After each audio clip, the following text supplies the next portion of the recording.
Okay, this is my steroids video. I've been busy, and I'll give you some of the reasons why I haven't made this earlier at the end of the video.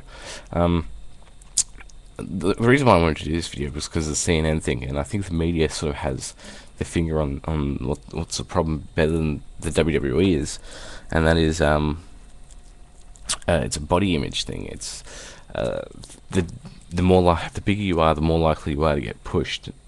And it's obvious because Great Khali. It doesn't matter about talent. All that matters is how big you are or how muscular you are, and that's why why wrestlers are taking steroids, because it's like they take it because they're smaller, and even though they've got more talent than the bigger guys, they're afraid to lose their spot, so they have to get bigger, so they're more likely to get a push or get pushed up the card. And the higher up in the card they are, the less likely they are to get fired. And I mean, just look at all the talentless guys with no charisma who, all they have for them is they're big, and they're getting pushed over guys like who are a lot more talented. Like Chris Masters was pushed like to death for a while. Bobby Lashley was shoved down our throat. Um, yeah, Greg Khali, Mark Henry, even though he's getting squashed right now. Big Daddy V, they sent him to Snitsky. And as I said, it's like when you see, there was a big issue here a couple of years ago, maybe it was last year, I can't remember, maybe it was a couple of years ago, with magazines for teenage girls where they always have this fucking rake handle on the cover of it, and so teenage girls would force them to become anorexic because they wanted to look like that. They thought they had to be thin to be attractive and stuff. And it's the same thing with a lot of smaller guys in the WWE. They think they have to be big to be a star, and what's not, and the wellness policy is only going to go so far in that, because a lot of guys can get around it. What needs to happen, what needs to change, is the whole ideology. You need to stop pushing these bigger guys with no talent. You need to start, and if you look at it, it's the smaller guys with more talent, more charisma, who are getting over, not these guys like Big Daddy V and Carly and stuff. The fans aren't reacting to them like they would have 10, 20 years ago, because it's not that time, and we've seen it before, and so they're not getting over it. And it's like, I've got a friend, and his younger brother is a WWE fan. He doesn't watch anything from any other promotions, but he's still, and he's a casual fan, but he still gets bored, and he still doesn't like Big Daddy V and Carly. Even if they were face, he wouldn't like them just because they're boring, and if one of their matches comes on, he just leaves or something, and because it's going to be bad, and he knows it's going to be bad, and he's a casual fan. He doesn't know anything about dirt sheets and good wrestling or Dave Meltzer or star ratings or anything like that. It's just and if you're getting casual fans to turn off, or to not watch to not watch a match between two guys you've been pushing the shit out of, then there's a problem. And I think that's another one of the big problems with the WWE. They're pushing big guys with little talent and little charisma, because they're big, and that's impacting the small guys as well, because they're not getting the spot they feel they deserve, so they take steroids. And I think the media touched on that with the CNN death grip thing. That sort of brought that up. So it's not a matter of the drug or wellness policy in the WWE. It's a matter of who you're pushing, and who you're promoting, and who you're making the poster boy of your company. And look, CM Punk, he got a decent push, and then Paul Heyman left, and he got squashed, and by Hardcore Holly and other guys.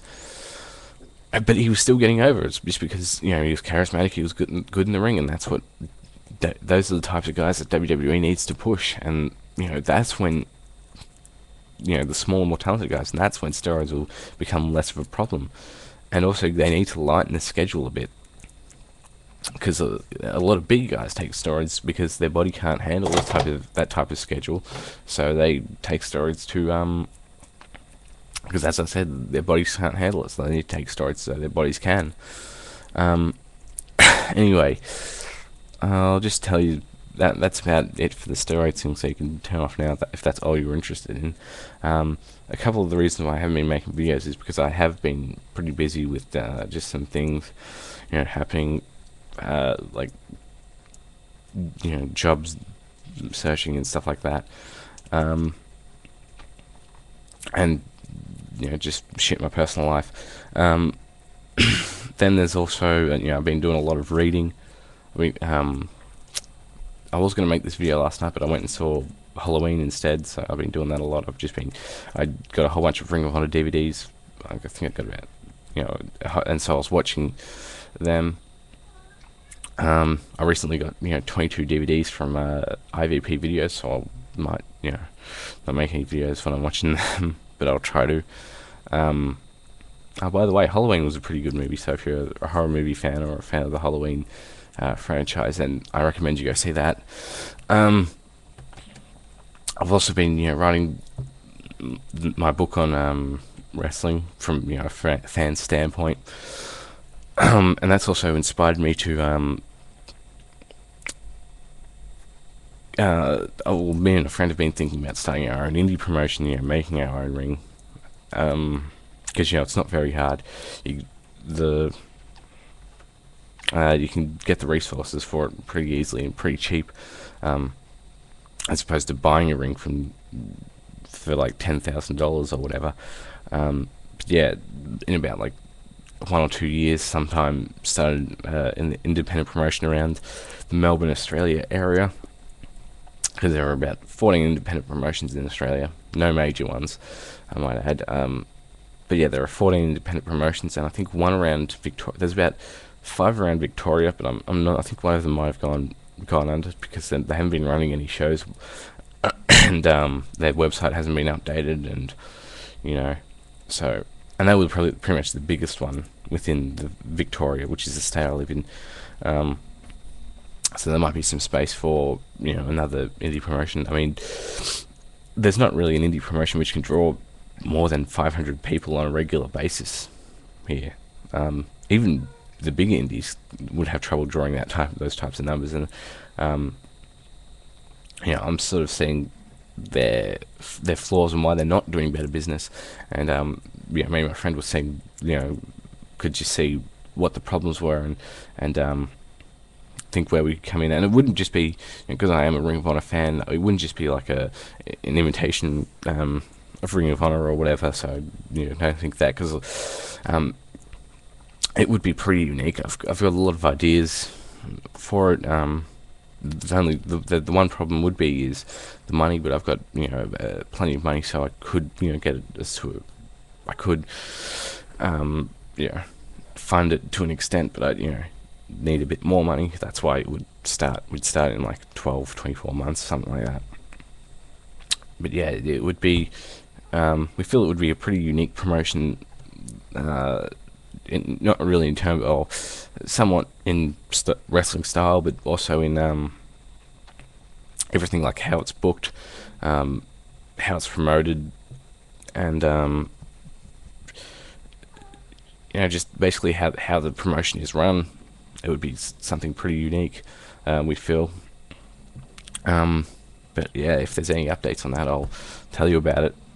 And I was going to do a Man Up review, but I've only seen half of it because I was watching it on a stream, and then the stream got cut off, so I only saw about the first half, and so far it's looked really good.